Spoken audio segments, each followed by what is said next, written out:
Good morning, people. You know who it is. Tay Wiz coming live from the man cave as usual. For those who don't know who I am, please feel free to subscribe to the YouTube channel or my Twitter page at TAE_WIGGS. I keep you up on the latest scores, stats, and news injuries around these 2017 NBA playoffs, also including the 2017 NBA Finals. But before we get right into it, we got a pivotal Game 3 coming on tonight between the Golden State Warriors and the San Antonio Spurs. 9 o'clock, ESPN. Kawhi Leonard is questionable for Game 3 with the ankle injury. If he do give it a go tonight, I'm going to get an edge to the Spurs. They can easily win this game by 10. But if he don't give it a go tonight, the Warriors, I'm taking them about 20. But I'm going to say scratch that, make my mind up. I'm taking the Warriors to win this game by 20 tonight. I'm sticking to it because we don't know what you're going to get from LaMarcus Aldridge. If they want to win, LaMarcus Aldridge had to play big because right now he's playing so soft and mellow. 8 points not going to get you the guys win. So therefore, I'm definitely, I am taking the Warriors to win Game 3 in San Antonio. But the game that came on last night between the Cleveland Cavaliers and the Boston Celtics, the Cavaliers came into the Garden and took out the old flowers and planted new seeds. Their fans was frustrated. The look on the guy who had the face painted green, he said,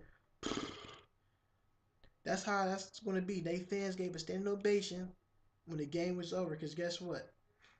The only time Boston coming back home when they clean them lockers out Tuesday. So right now, let's jump into the real, actual, factual. Game 2 in Boston. Sad. Gerald Green got inserted to the lineup for Amir Johnson. And I said this, folks, on my last segment. If you put Gerald Green in the lineup, he's going to give you between 4 to 6 points. He scored 6 points, quick, fast, and easy in the first quarter. He was 2 for 3 from downtown for 2 3-pointers, and that was it. He didn't play the second. He didn't do nothing in the second quarter. He didn't do nothing in the third. Fourth quarter, he was in there for a minute, but they put the bench guys in. Jay Crowder, game 1, he gave you 21 points, 8 rebounds. Now this is game 2, he gave you 9 points and 4 rebounds. By that saying, like I said, the Celtics have some of the most streakiest shooters in the league. Al Horford's going to be Al Horford. We're going to know that. He had 11 points in game 1. He gave you 11 points again in game 2. But he has to get off the 3. There is nobody to grab rebounds. The Cavaliers dominate the boards once again. You have to get somebody down there to grab the loose rebounds. When you shoot long threes, the ball is coming off the rim fast and it's coming back quick, fast, in a hurry. Wasn't nobody to grab rebounds for the Celtics. The Cavaliers grabbed a lot of rebounds. Avery Bradley, he got off early too. But he was 6 for 17 with his 13 points and 3 rebounds. The one person they did key on the most, they turned him in from a scorer into a passer. It's Isaiah Thomas. He had 2 points, 3 rebounds, 6 assists. He was 0 for 6 from the field. He only made his 2 points from the free throw line. They took him out the game early. He was frustrated. They got technical foul. He got a technical foul. Marcus Smart got a technical foul. Brad Stevens, their head coach, got a technical foul. The Cavaliers in their head early. Isaiah Thomas was getting frustrated because he couldn't score like how he wanted to. He couldn't drive. They turned him into a pass first player. And once you do that, if you want to beat teams like this, you got to get the ball out of the best players' hands. You got them force turnovers, and the Cavaliers did do that. Jaylen Brown had a solid game, but he had 19 points. Most of his 19 points came in garbage minutes when the team was already down about 40-something points. The bench did score 41 points because everybody else trying to chip in. But the Boston Celtics need to make some moves. They need another scorer because right now, your leading scorer is 5'8". Not saying nothing against somebody's 5'8" because I'm 5'8". When you out there in the land of giants, and he been doing it all season, but the playoffs, this is a different beast of the belly. Isaiah Thomas tried to do everything he could to win his team to victory.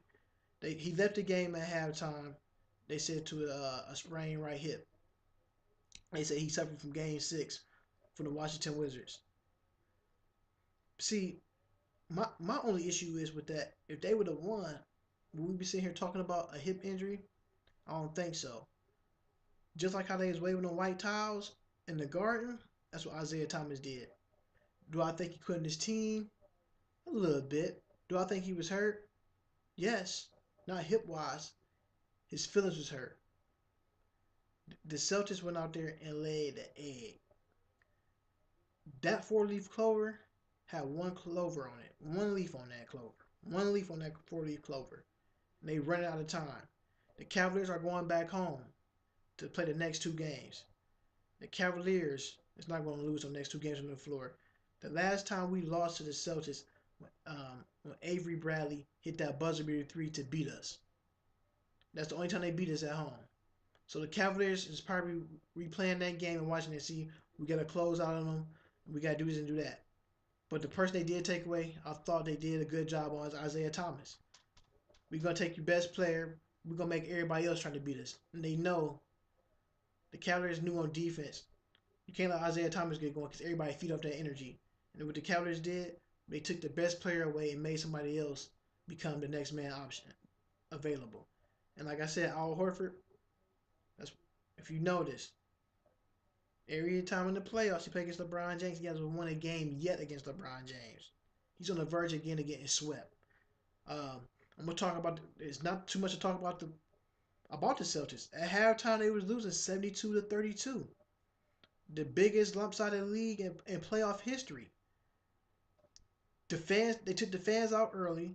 The fans didn't know what to do. They had all the New England Patriots there. If they could, I wish Brad Stevens could have called a timeout and put in Gronkowski, LeGarrette Blount, and all them guys would probably play and get off a better show than what the Celtics did. But let's get right to these Cleveland Cavaliers right now, who's up 2-0 right now in this game too. Kevin Love and LeBron James combined for 40 points at halftime, 15 for 25. Like I said, the Celtics had 32 points, and Al Horford and Isaiah Thomas was combined at halftime for 2 points over 10. Terrible. Terrible. Cavaliers led at halftime by 41 points. Isaiah Thomas only played 17 minutes before leaving the game with the sprained right hip. So, with that being said, the Cavaliers are going to sweep the Celtics. I've been calling a sweep for the longest. I said at first, when I did the first one in game one, I said if the Cavaliers win game one, if they at least win game one, at least by 20 or more, I said game two, they're going to take it away from Boston. But if they go up 2-0 going back home, I said the Cavaliers is going to win the Eastern Conference Championship on their floor. LeBron James did it again, folks. 4 for 6 from downtown from threes. 12 for 18 from shooting. 3 blocks, 4 steals, 7 assists, 4 rebounds, 30 points. Another 30-point game from LeBron James. And one thing about LeBron James, everything came down who are the finalists for the MVP. And LeBron James' name is not in the finalists for the MVP. I don't know who's voting for this stuff, but LeBron James every night or every year could be the MVP. And I can't believe his name is not in the hat to be a finalist for the last 3 standing. So pretty much we know who your finalist 3 might be. James Harden, of course. Mr. Triple Double. Russell Westbrook, of course, and Kawhi Leonard. Those are the 3 they picked. But they should have had LeBron James named as the 4th option. Kevin Love played another stellar game. 4 for 9 from the 3-point line. 7 for 14 from the field. 12 rebounds and 21 points again. Did it big. But the one person the Celtics did take away out from the Cavaliers lineup was Tristan Thompson. He had 7 points, 2 rebounds. But at the same time, the Celtics focused on him so much, putting all them bodies on him. The Cavaliers still managed other ways to win this game. J.R. Smith, 9 points. And I'll take these 7 rebounds from J.R. Smith. But that shot he had to end the first half. See, J.R. Smith is a tough shot maker. He'll miss the easy shots, but he definitely make that tough one. He turned around and hit that shot before halftime. When everything is going your way, I said, you know what? This game over. The Cavaliers and everything. Once you see all your shots going in, it's like you can't miss. It's like throwing a rock into a pond. And the Cavaliers couldn't miss. On the other hand, Celtics is missing everything. It's like when the Celtics was trying to throw a rock inside of a toilet paper roll. Ain't gonna hit nothing. Kyrie Irving had a nice game. On 11 shots, 23 points. He was 8 from 11 with 1 rebound, 3 assists. He was also 50% from the 3-point line, 3 from 6. The bench scored 40 points. The bench got it going. Started seeing people like Shannon Fry hit threes. Richard Jefferson driving to the hole dunking. Kyle Korver hitting threes. Everybody chipping in. Darren Williams, Deron Williams, all them guys was getting it going for the win. The Cavaliers won this game by 44 points. Cavaliers has won 13 straight games, an NBA playoff record. That's going back to last year. And these are the numbers. The only thing the Celtics beat the Cavaliers in last night was free throws. Boston Celtics shot 93% from the free throw line. The Cavaliers only shot 65.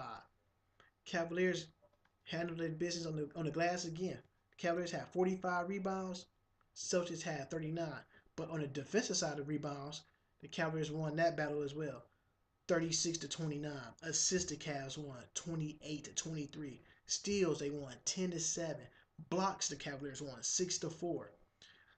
Cavaliers won the turnover battle 12 to 20. They made the Boston Celtics commit 20 turnovers. And that's a lot of turnovers.